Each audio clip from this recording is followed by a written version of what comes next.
Hold up.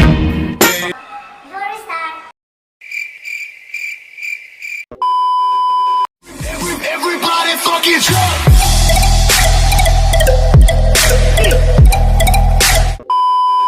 Hello guys, so welcome to my channel. This is our first vlog.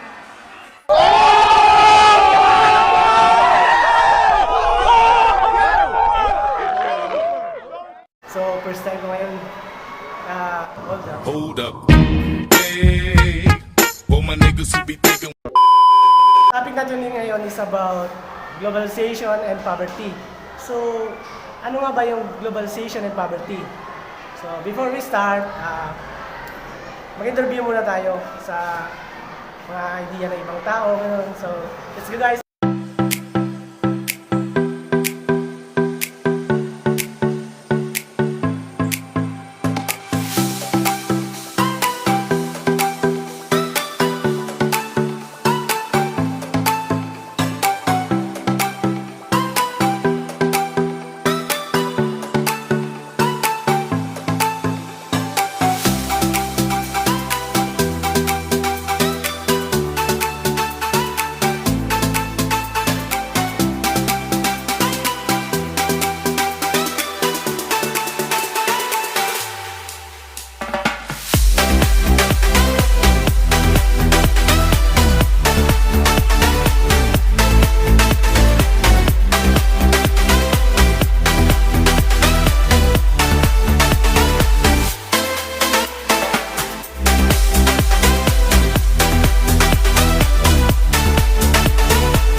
About globalization and poverty. Ano ba sa tingin mo ang poverty?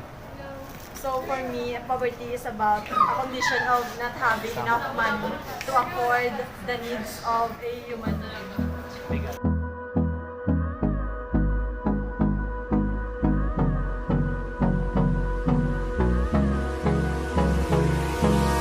Hold me close till I get up.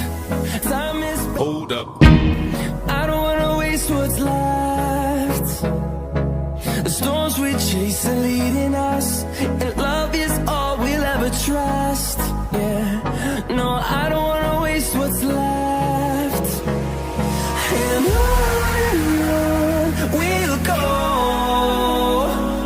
through the wastelands, through the highways, till my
mga pre.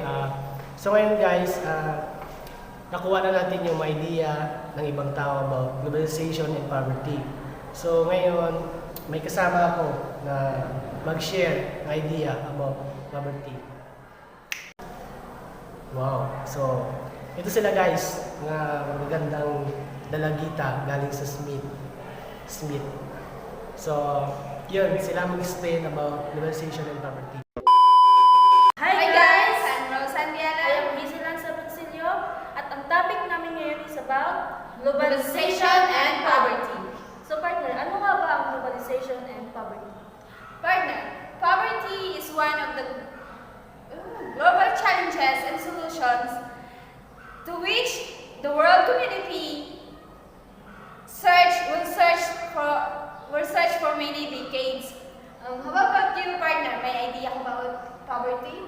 For me, poverty it is the initial reason or parallel factors of many global problems that naturally makes it more difficult to find their solution. At the same time, poverty itself causes many factors that act on the global problems level. For example. So, to be exact, ang globalization and poverty ay isa sa pinakamalaking problema sa ating bansa na nagdudulot ng scarcity o kakulangan sa ating bansa in terms sa mga services. Hi guys! Additional idea about poverty. Poverty is a social phenomenon. It is projected on the economics, social relation, politics, and culture. It is directly influences such as basic characteristics of the life of any person as health condition, education level. That is why it's so important to figure out what is poverty in the last decade. What will be the effect of it in the nearest future? Will its rate change? It changes. Hello guys, so I'm Bruno Numeres. We discuss about what are the causes of poverty. So one, unemployment occurs when workers who may need to work are unable to find jobs, which means lower economic output. Number two, inflation is an economic term that refers to an environment of generally rising prices of goods and services within a particular economy. For management of resources, poor management thus have harmful effects ranging from lost production to losing employees. Under-education, returns from years of under-education are negative but always smaller in absolute value than returns from requires education. Hence, undereducated counterparts with the same level of education but incorrectly match occupation. So now, DIF is an amount of money borrowed by one part from another. DIF is used by many corporations and individuals as a method of making large purchases that they could not afford under formal circumstances. Overpopulation. Human overpopulations or populations overshot is when there are too many people. There are therefore the environment to sustain which food, drinkable, water breathable, air, and etc. This is the other causes of poverty. Extreme weather. Extreme weather events such as snow, rain, drought, flood, or storm that is rare for the place where it occurs. For example, normal temperature at the equator, world constitute of heat hub. If they occurred at the North Pole, the Intergovernmental Panel on Climate Change or IPCC suggests that rare means in the bottom 10% or top 10% of severity for a given event type in a given location, because extreme weather is by definition rare, is difficult to access the rest of such events, including changes in risk with global warming. lack of control in local food. A special case of food shortage is violent changes patterns of food distribution in affected countries. However, in most recent conflict situations, there are many more loser than beneficiary. Because of distractions, looting, in political control of food distribution, those are the causes of poverty. Thank you. I'm Bruno Mers. So now we discuss the causes of poverty. So number one, unemployment. Of course, when workers who want to work are unable to find jobs, which means lower economic output. Number two, inflation is an economic term that refers to an environment of generally rising prices of goods and services within a particular economy. Number three, poor management of resources. Poor management does have harmful effects ranging from lost production to losing employees. Number four, undereducation. Undereducation returns from years of undereducation are negative but always smaller in absolute value than the returns from workers receive higher wages and their counterparts with the same level of education but incorrectly matches occupation. So number 6, debt is an amount of money borrowed by one part from another. Debt is used by many corporations and individuals is a method of making large under normal circumstances. So number 7, overpopulation. Overpopulation, human overpopulation or population overshot is when there are too many people, therefore the environment sustained with food, drinkable, water, breathable, air, etc. The other causes of poverty. Extreme weather. Extreme weather is a weather event such as snow, rainfall, drought, flood, or storm that is rare for the place. Where it occurs, for example, normal temperatures at the equator would constitute of heat if they occurred at the North Pole. The Intergovernmental Panel or Climate Change or IPCC suggests that rare means in the bottom 10% or top 10% of severity for a given event type in a given location, because extreme weather is by definition rare is difficult to assess the rest of such events, including changes in rest with global warming. So, lack of control in local food. A special case of food shortage is violent conflict that reduces food availability and changes patterns of food distribution. In affected countries, however, in most recent conflict situations, there are many more loser than beneficiary because of distractions, looting, and political control of food distribution. Thank you. So next, technological unemployment. So technological unemployment is the loss of jobs caused by technological change. It is a key type of structural unemployment. Technological change typically includes the introduction of labor-saving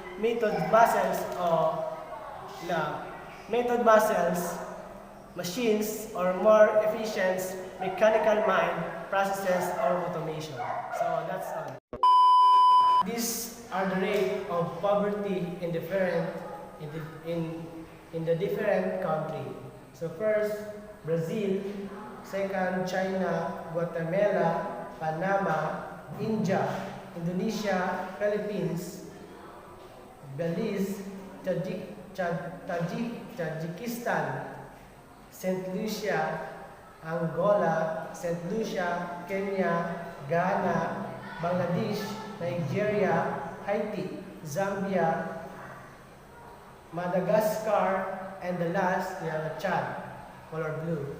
So now, the top 4 poorest country in the world in 2019. First country, Ethiopia. Population in 2019, we have 112,078,730. The next, Uganda. Uganda, 44,078,730. The next, Afghanistan. We have 30,041,754. And the last, Mozambique, 30,036,036. Sunod.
So hello guys, andito ako ngayon upang tingnan ang epekto ng kahirapan sa ating bansa. So watch this.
So, ayan nga guys, nakita na natin yung epekto ng kahirapan sa ating lugar.